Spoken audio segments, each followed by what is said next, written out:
क्यों इस ऋषि ने मारी थी विष्णु जी की छाती पर लात? आइए जानते हैं। नंबर 5, पंडित रामचंद्र जोशी के अनुसार एक बार सरस्वती नदी के घाट पर ऋषि मुनि इकट्ठा होकर इस बात पर चर्चा कर रहे थे कि ब्रह्मा, विष्णु, महेश में सबसे श्रेष्ठ कौन है। परंतु इस चर्चा का कोई निष्कर्ष न निकलता देख उन्होंने तीनों देवों की परीक्षा लेने का सोचा। महर्षि भृगु, जो कि ब्रह्मा जी के मानस पुत्र हैं, इस कार्य के लिए उनको चुना गया। नंबर 4, महर्षि भृगु सर्वप्रथम ब्रह्मलोक पहुँचे। न तो उन्होंने ब्रह्मा जी की स्तुति की, न ही उन्हें प्रणाम किया। यह देख ब्रह्मा जी क्रोधित हो गए और क्रोध की अधिकता से उनका मुख लाल हो गया। परंतु यह सोचकर कि भृगु जी उन्हीं के पुत्र हैं, उन्होंने अपने क्रोध को अपने विवेक से दबा लिया। नंबर 3, वहां से महर्षि भृगु ने कैलाश की ओर प्रस्थान किया।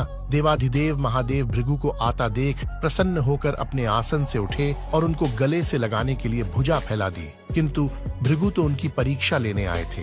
भृगु ने उनका आलिंगन अस्वीकार कर दिया और कहा, हे शिव, आप हमेशा ही धर्म की मर्यादा का उल्लंघन करते हैं। दुष्ट पापियों को आप तो सुलभता से वरदान दे देते हैं, परंतु उसके बाद वो पूरी सृष्टि को परेशान कर देते हैं। इसलिए मैं आपका आलिंगन कदापि नहीं करूंगा। उनकी बात सुनकर भगवान शिव क्रोध से तिलमिला उठे। उन्होंने जैसे ही त्रिशूल उठाकर उन्हें मारना चाहा, वैसे ही भगवती सती ने बहुत अनुनय विनय कर किसी प्रकार से उनका क्रोध शांत किया। नंबर 2, इसके बाद भृगु मुनि वैकुंठ लोक गए। उस समय भगवान विष्णु देवी लक्ष्मी की गोद में सिर रखकर लेटे थे। भृगु ने पहुंचते ही उनकी छाती पर एक तेज लात मारी। श्री हरि विष्णु शीघ्र ही अपने आसन से उठे और उन्हें प्रणाम करके उनके चरण दबाते हुए बोले, महाराज, आपके पैर पर चोट तो नहीं लगी? कृपया इस सिंहासन पर बैठिए। ऋषि श्रेष्ठ, मुझे आपके यहाँ पधारने का पता नहीं था, इसी कारणवश मैं आपका स्वागत ना कर पाया। आपके चरणों का स्पर्श तीर्थों को पवित्र करने वाला है और आपके चरणों के स्पर्श से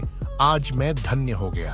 भगवान विष्णु का यह प्रेम व्यवहार देखकर महर्षि भृगु की आंखों से आंसू बहने लगे। नंबर 1, तदंतर वे ऋषि मुनियों के पास लौट और ब्रह्मा जी, शिव जी और विष्णु जी के यहाँ जो अनुभव हुए सब विस्तार से कह बताया। तभी से वे भगवान विष्णु को सर्वश्रेष्ठ मानकर उनकी आराधना करने लगे। अगर मूल में जाकर देखें तो उन मनीषियों ने अपने लिए नहीं, अपितु जनमानस के संदेह के निवारण के लिए यह सुंदर लीला रची।